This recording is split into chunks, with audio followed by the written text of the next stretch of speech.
Hi everyone, in this video tutorial guide I will explain you how you can register for training on SafeCircleGlobal. In step 1, open Google browser and type www.safecircleglobal.com in the search bar. In step 2, SafeCircleGlobal website will open.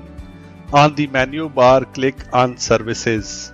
In step 3, from the drop-down menu, select Self-Paced Online Trainings. In step 4, read the brief description of all courses available. In step 5, select the training you wish to join and click the button Check More Details. In step 6, you can read course details you wish to join and the details of the training fee. Thank you for watching this brief guide on how to register for training on SafeCircleGlobal.